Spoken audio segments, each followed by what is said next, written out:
उत्तर प्रदेश में पंचायत चुनाव कराने का रास्ता साफ हो गया है।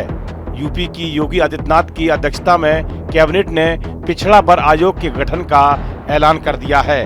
कैबिनेट मीटिंग में नए ओबीसी आयोग को मंजूरी मिली। आयोग ही पंचायत चुनाव में आरक्षण तय करेगा।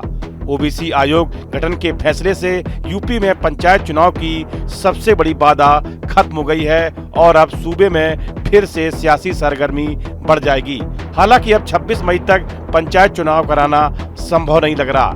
आयोग 6 महीने में अपनी रिपोर्ट देगा। ऐसे में चुनाव अब मार्च में विधानसभा चुनाव के बाद ही संभव लग रहे हैं। यूपी में ओबीसी आयोग का कार्यकाल अक्टूबर 2025 में समाप्त हो गया था, जिसे योगी सरकार ने अक्टूबर 2026 तक के लिए बढ़ा दिया था, लेकिन कानूनी रूप से उसके पास समर्पित आयोग के अधिकार नहीं है।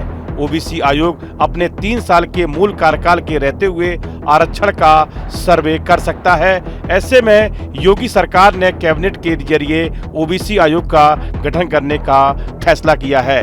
ओबीसी आयोग के गठन के साथ ही आरक्षण की प्रक्रिया शुरू हो सकेगी। अब नया समर्पित ओबीसी आयोग उत्तर प्रदेश में पिछड़ों का रैपिड सर्वे करेगा और इस सर्वे के जरिए ही पिछड़ों की वास्तविक आबादी का पता लगाया जाएगा और उसी के अनुसार सीटों का आरक्षण लागू होगा। इसके बाद पंचायत चुनाव हो सकेंगे। ओबीसी आयोग सभी 75 जिलों में बैठक, जातिवार और आर्थिक आंकड़ों की समीक्षा के बाद ही आरक्षण संबंधी अपनी रिपोर्ट सौंपेगा। ओबीसी आयोग की रिपोर्ट के आधार पर पंचायत चुनाव आरक्षण की जो सिफारिशें आएंगी, उस पर राजनीतिक दलों और अन्य संबंधित पक्षों से आपत्तियां मांगी जाएंगी, जिनके निस्तारण करने में भी 1 महीने का वक्त लग सकता है। ऐसे में पंचायत चुनाव हाल फिलहाल तो होना मुश्किल लग रहा है।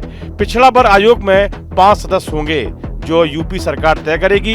इसमें आयोग का अध्यक्ष हाईकोर्ट के किसी रिटायर्ड जज को बनाया जाएगा। बाकी पिछड़ा वर्ग विशेषज्ञों को भी इसमें शामिल किया जाएगा। आयोग की रिपोर्ट के आधार पर ग्राम प्रधानों और क्षेत्र पंचायत चुनाव और जिला पंचायत चुनाव में आरक्षण तय होगा। पंचायत चुनाव में आरक्षण प्रक्रिया का अपना नियम है, जिसके तहत ही आरक्षण दिया जाता है। एससी, एसटी और ओबीसी के लिए आरक्षित पदों की संख्या का अनुपात होता है, लेकिन 50% से ज्यादा नहीं। कुल पदों की संख्या से होगा, जो इन वर्गों की जनसंख्या का अनुपात राज्य की कुल जनसंख्या से है। पिछड़े वर्गों के लिए कुल पदों का आरक्षण 27% से अधिक नहीं होगा।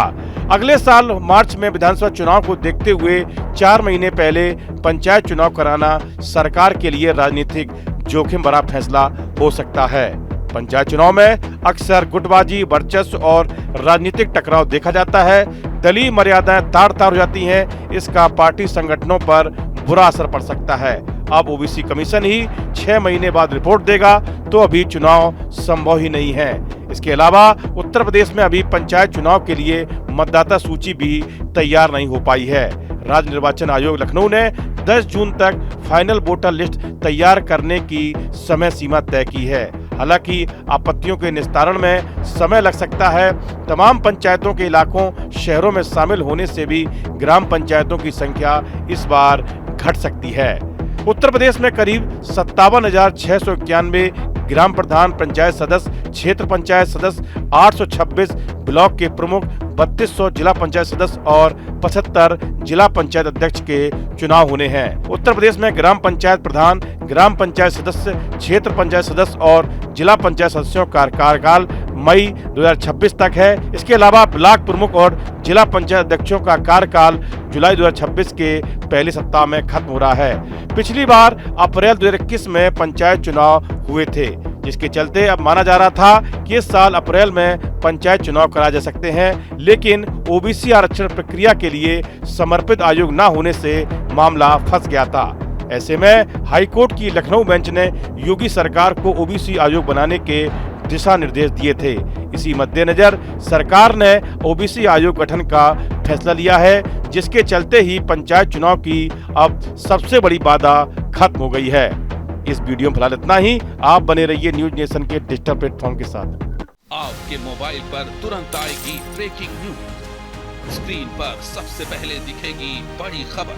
देश दुनिया की हर खबर एक जगह।